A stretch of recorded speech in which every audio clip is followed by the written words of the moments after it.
Assalamualaikum warahmatullahi ta'ala wabarakatuh. Dan selamat sejahtera bersama saya Muhammad Al-Fatih bin Wajundullah bersama dengan ahli kumpulan yang terdiri daripada 5 orang ahli. Kami akan menyampaikan kepada anda semua pada hari ini mengenai cara dan kaedah bacaan khas di dalam Al-Quran menurut riwayat Hafs. Antara bacaan khas yang akan kami kongsikan pada anda semua pada hari ini ialah Al-Ishmam, Al-Raum, Al-Imalah, Al-Naqal, Matsilah Qasirah, As-Sakatah dan Tashil. Kami akan kongsikan dengan cara yang paling ringkas dan paling jelas untuk anda semua supaya penyampaian kami ini dapat memberi manfaat kepada anda semua yang ingin memperbaiki bacaan Al-Quran dan lebih mendalami bacaan Al-Quran. Tak kiralah sama ada anda semua terdiri daripada golongan remaja, mahasiswa-mahasiswi ataupun golongan mereka yang sudah bekerja. Tanpa membuang masa lagi, saya serahkan kepada sahabat saya Abdul Malik bin Muhammad Alwi untuk menyampaikan mengenai cara dan kaedah bacaan Al-Ishmam dan Ar-Raum. Terima kasih kepada sahabat saya Al-Fatih. Okey, seterusnya saya kenalkan diri saya balik. Saya Abdul Malik bin Muhammad Alwi dengan nombor metrik D2019108967 akan menerangkan kepada kalian pada tajuk kaedah-kaedah bacaan khas iaitu Al-Ismam dan Al-Raum. Apa itu Ismam? Okey. Ismam itu adalah bacaan yang disyaratkan dengan memunculkan dua bibir. Kenapa ia dimunculkan dua bibir? Ianya kerana adalah bagi mengeluarkan udara tanpa mengeluarkan suara, bagi menunjukkan pada bacaan tersebut adanya dhammah. Pada ayat asal tu adalah dhammah, dan ia juga diidghamkan bagi menunjukkan adanya dua nun pada perkataan tersebut. Kaedah ismam pula adalah yang pertama kita dapat kenal dengan memunculkan dua bibir. Satu. Dan yang kedua adalah dengan mengidghamkan ayat tersebutlah. Munculkan dua bibir seperti dalam perkataan surah Yusuf ayat 11, la ta'manna begitulah. Menurut Dr. Abdul Rahman Abdul-Ghani, ismam tidak diharuskan kepada tiga keadaan ni. Yang pertama itu adalah bacaan huruf yang ada padanya baris atas. Okey. Dan yang kedua, huruf ada padanya baris bawah dan huruf padanya ada taman buta. Apa itu Ar-Raum? Ar-Raum ni adalah mengeluarkan beberapa harakat, iaitu 1/3 daripada ayatnya, daripada harakat hingga terkeluar suara tersembunyi yang hanya dapat didengari oleh orang yang terdekat dan tidak bagi orang jauh. Okey. Sekarang saya akan menerangkan kaedah bacaan raum. Okey, bacaan raum menurut dalil Asy-Syatibiyah akan terjadi apabila berlaku 4 perkara ini. Yang pertama, hukum huruf yang hendak diwakafkan tu mestilah berbaris dhammah atau kasrah. Dan yang kedua, bacaan raum hanya ketika wakaf. Dan yang ketiga, hanya mengeluarkan 1/3 bunyi huruf. Dan yang keempat, orang terdekat sahaja yang akan dapat mendengar bacaan pembaca Al-Quran tersebut. Akan tetapi, Dr. Abdul Rahman Abdul-Ghani telah membahagikan raum ni kepada dua bahagian, iaitu raum wajib dan harus. Okey, raum wajib seperti menurut riwayat Hafs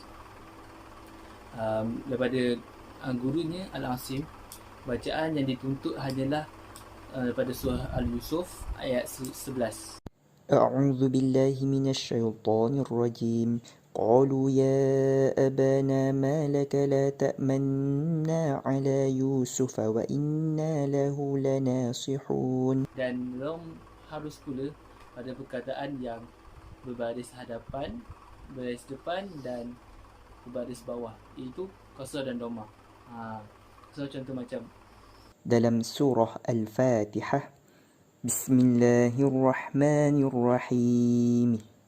Dalam surah Al-Ikhlas, Qul huwallahu ahad. Begitulah untuk kaedah bacaan raub. Saya ingin bersimpulkan bahawa bacaan Ismam dan Raum ni diwajibkan pada satu ayat sahaja, iaitu dalam surah Al-Quran, iaitu pada surah Yusuf ayat 11, iaitu la ta'manna. Pada ayat tersebut dibolehkan sama ada ingin baca Al-Ismam ataupun Al-Raum.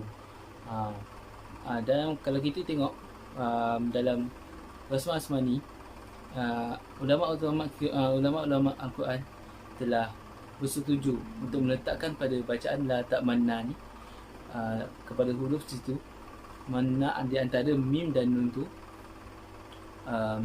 satu simbol bentuk belian, iaitu segi empat bujur padanya, untuk menunjukkan bacaan itu adalah bacaan khas, bacaan Ismam dan Raum. Dan seterusnya saya akan serahkan kepada sahabat saya, Umar. Assalamualaikum warahmatullahi wabarakatuh. Perkenalkan, nama saya Umar Fikri bin Mahasin, Kad Matrix D2020097076. Baiklah, hari ini kita akan sambung pelajaran kita. Kita akan belajar bab imalah. Pengenalan al-imalah. Apa itu al-imalah? Al-imalah merupakan salah satu bacaan ganjil dalam riwayat Hafs. Ia juga dikenali sebagai gharib, yang bermaksud pelik atau ganjil. Ia juga hanya sekadar untuk menunjukkan kaedah bacaan yang berlainan dari kaedah biasa yang selalu kita gunakan. Seterusnya, kita pergi kepada maksud al-imalah. Imalah ialah memiringkan atau mencondongkan atau menyimpangkan bacaan di antara baris atas dan baris bawah, yang merupakan baris perantaraan di antara dua baris tersebut. Cara bacaan imalah. Menurut riwayat Hafs, hanya terdapat satu ayat sahaja di dalam Al-Quran, yaitu pada surah Hud ayat ke-41. Baik, sebelum kita memulakan bacaan, saya ingin memberikan beberapa kesalahan pembaca dalam membaca ayat ini, yaitu A'udzubillahi minasyaitonirrajim. Fiha bismillahi majriha wa mursaha. Inna rabbil ghafurur rahim. Okey, itu contoh adalah bacaan yang salah. Bacaan yang betul adalah وقال اركبوا فيها بسم الله مجريها ومرساها إن ربي لغفور رحيم. Baiklah, sekali lagi. Bismillahi majriha wa mursaha. Baiklah, sekali lagi. Billahi minasyaitonir rajim. Wa qala irkabu fiha bismillahi majriha wa mursaha. Inna Rabbi laghafurur rahim. Ada persoalan, yaitu bagaimana untuk kita tahu tanda imalah ini di dalam Al-Quran. Mudah untuk kita fahami tanda bacaan imalah ini. Tanda bacaan imalah ini berbentuk intan ataupun diamond di bawah huruf ra. Kita boleh tengok contoh di atas. Akhir sekali, penting kita ketahui mengenai bacaan imalah ini, kerana ia termasuk dalam salah satu kaedah bacaan khas dalam riwayat Hafs yang perlu kita pelajari. Itu sahaja daripada saya. Wabillahi taufiq wal hidayah. Assalamualaikum warahmatullahi wabarakatuh. Sekian dan terima kasih. Assalamualaikum kepada mahasiswa dan mahasiswi. Nama saya Ahmad Syaril bin Muhammad Supran, nombor matrik D202020973332. Hari ini saya nak kongsikan dengan anda semua tentang baca khas, iaitu bacaan naqah dan bacaan maksilah. Okey, bacaan naqah. Naqah bermaksud pindah, iaitu membedakan baris huruf hamzah kepada huruf sukun iaitu huruf mati sebelumnya. Bacaan naqah ini terjadi apabila huruf sukun bertemu dengan huruf hamzah. Bacaan ini dibaca dalam qiraat wasir, mempunyai dua syarat naqah, iaitu pertama, bacaan naqah berlaku pada dua kalimah, tidak berlaku pada satu kalimah, iaitu berlaku kepada huruf taakhir pada kalimah pertama dan huruf pertama pada kalimah kedua. Berlaku naqah pindah baris tersebut pada dua huruf itu.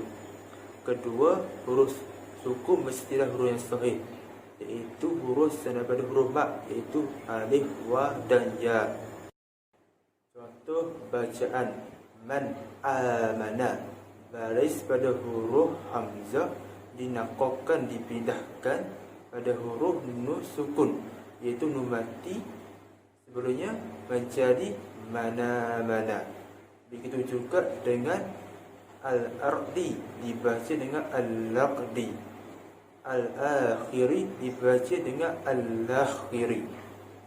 Baca ini hanya dibaca dalam qiraat wasil dan qiraat yang lain, tidak dibaca dalam qiraat hafs. Namun tetapi ada bacaan yang menyerupai bacaan naqah ini dalam qiraat hafs.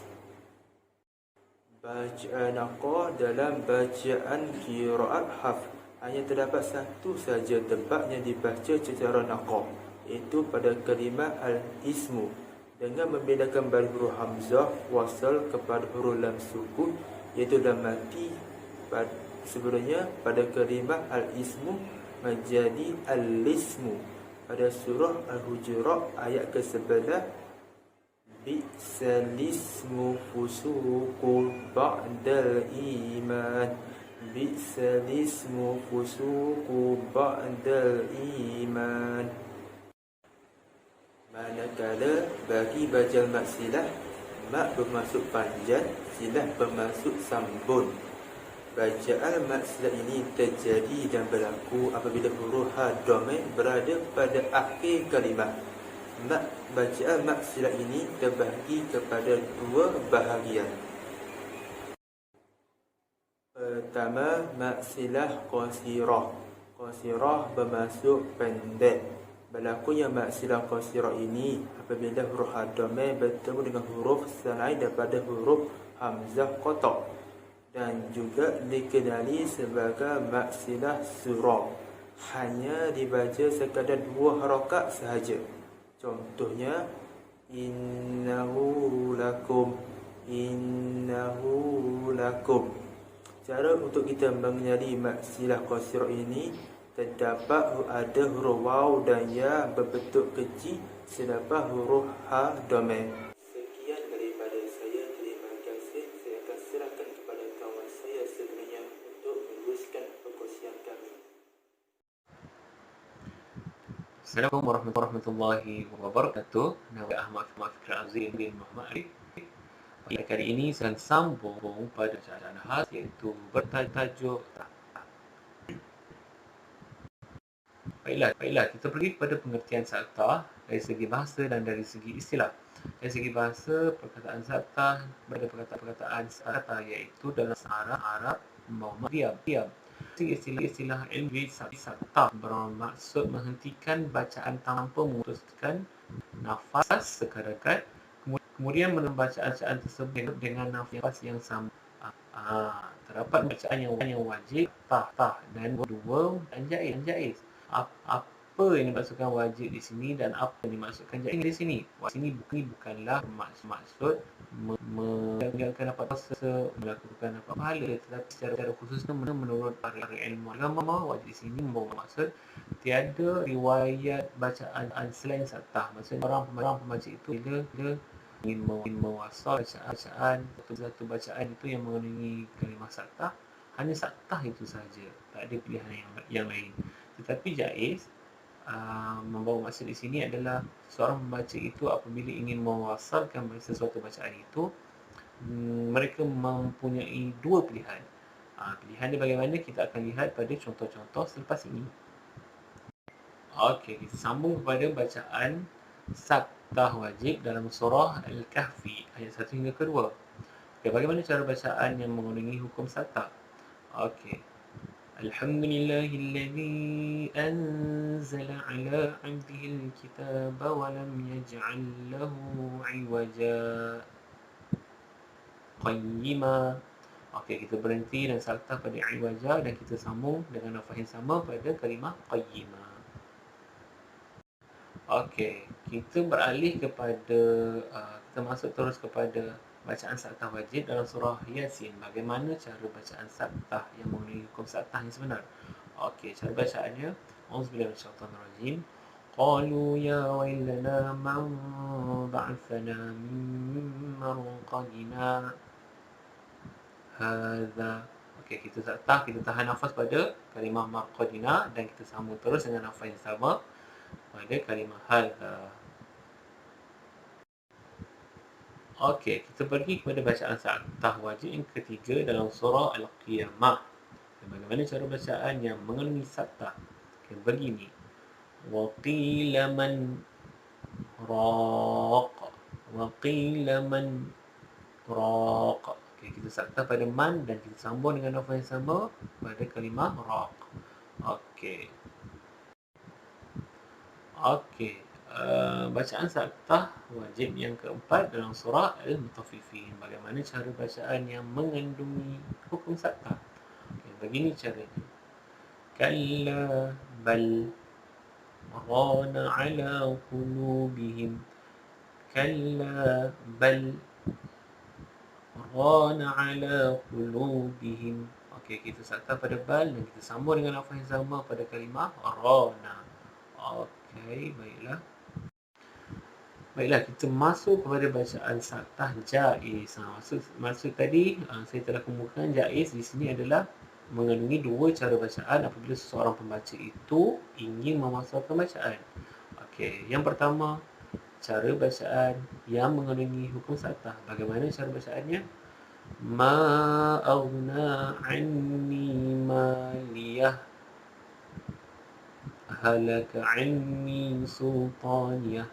Kita saktah pada maliyah dan dalam masa sekadar dua harakat tu kita sambung kepada halaka itu, kalimah halaka dengan menggunakan nafas yang sama. Okay, cara bacaan yang kedua, kita boleh baca sebegini. Ma aghna anni maliyah halaka anni sultaniyah. Kita terus sambung bacaan tu. Itu yang pertama dan kedua. Ada dua cara bacaan dan disebabkan itulah dia dinamakan jaiz. Okey, pada bacaan saktah jaiz yang terakhir iaitu dalam surah Al-Anfal ayat terakhir, ayat 75 dan ayat Taubah ayat pertama. Okey, gunaan saktah di sini apabila seseorang pembaca ingin mewasalkan ayat yang terakhir surah Al-Anfal ke surah Taubah. Okey, bagaimana caranya? Yang mengandungi saktah begini. Innallaha bikulli syai'in alim. Bara'atun minallah. Itu kita saktah pada kalimah alim. Okay, kita sambung kepada bara'ah dengan nafas yang sama. Cara yang kedua, sebab ada jaiz, kita ada dua cara. Okay, innallaha bikulli syai'in alimun bara'atun minallah. Kita sambung terus dengan mendengungkan. Itu. Okey, itu saja daripada saya. Ada 4 saktah wajib dan 2 saktah jaiz menurut Imam Hafs. Okay, sekian saja. Assalamualaikum warahmatullahi wabarakatuh.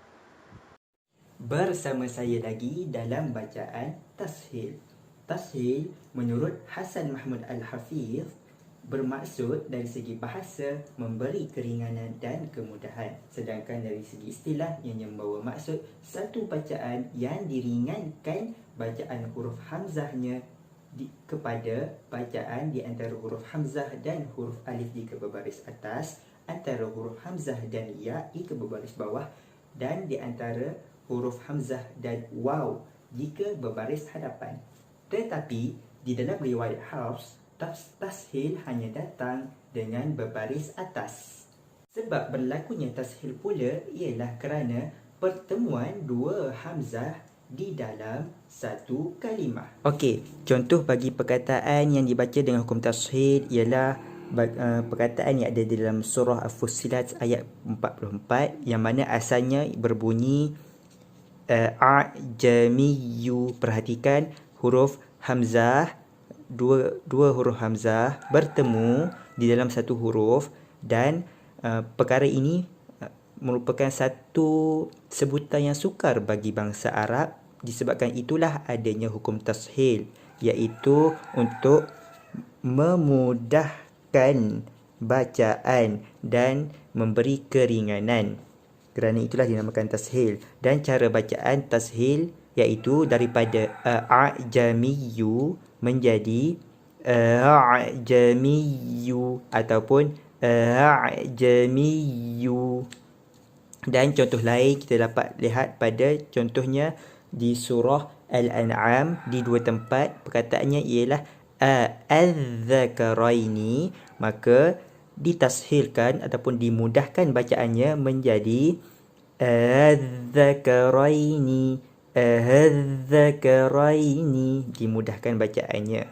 Seterusnya, cara membaca tashil ini mempunyai dua wajah menurut Imam Syatibi, iaitu yang pertama dengan membaca hamzah kedua dengan bunyi di antara hamzah dan huruf mat, iaitu alif. Caranya, saya berikan 3 langkah mudah. Yang pertama, sebut perkataan asal a'jamiyyu. Yang kedua, kita sebut dengan menggantikan hamzah yang kedua dengan huruf mat, a'jamiyyu. Dan yang ketiga, kita membaca di antara kedua bunyi tersebut, a'jamiyyu, a'jamiyyu, a'jamiyyu. Cara yang kedua ialah dengan membaca huruf hamzah kedua dengan bunyi di antara huruf hamzah dan huruf ha. 3 langkah mudah sebagaimana tadi. Yang pertama, sebut perkataan asal dahulu, a'jamiyyu. Yang kedua, gantikan hamzah yang kedua dengan huruf ha, ha'jamiyyu, ha'jamiyyu. Dan langkah terakhir ialah dengan membaca di antara dua bunyi tersebut, di antara huruf ha dan huruf hamzah. Ha'jamiyyu, ha'jamiyyu. Perhatikan, terdapat bunyi seakan-akan huruf ha tetapi bukan huruf ha, seakan-akan huruf hamzah tetapi bukan huruf hamzah. Bahkan huruf yang disebut ialah di antara kedua-dua huruf tersebut. Ya, cara bacaan yang salah seperti tidak tashil langsung, iaitu a'jamiyyun. Yang kedua iaitu dengan membaca dengan mat sahaja, a'jamiyyu. Yang ketiga, bacaan yang salah ialah dengan membaca dengan huruf ha terus, seperti ha'jamiyyu. Yang keempat, membaca dengan membuang terus hamzah yang kedua, seperti a'jamiyyu. Kesimpulannya, bacaan khas di dalam Al-Quran merupakan hukum bacaan yang wajib, walaupun hanya satu tempat di dalam Al-Quran. Jika kita membaca Al-Quran, sudah tentu kita akan bertemu dengan hukum tersebut. Dan jika kita tidak pernah mempelajari dan tidak bertalaki musyafahah, membaca di hadapan guru yang betul, sudah tentu kita akan membaca di tempat-tempat tersebut dengan bacaan yang salah. Oleh itu, wajiblah kita mempelajari Al-Quran walaupun ianya sedikit sukar. Akhir kata, kami berharap agar pembentangan daripada kumpulan kami kali ini dapat memberi walaupun sedikit manfaat kepada para penonton semua. Sehingga kita bertemu lagi, segala yang baik itu daripada Allah Ta'ala, yang buruk itu daripada diri kami sendiri. Wabillahi taufiq wal hidayah. Wassalamualaikum warahmatullahi ta'ala wabarakatuh. وينشط ذاك السقيم العليل وقد كان بالسقم داء طريق تقال العثار العظام به ويغفر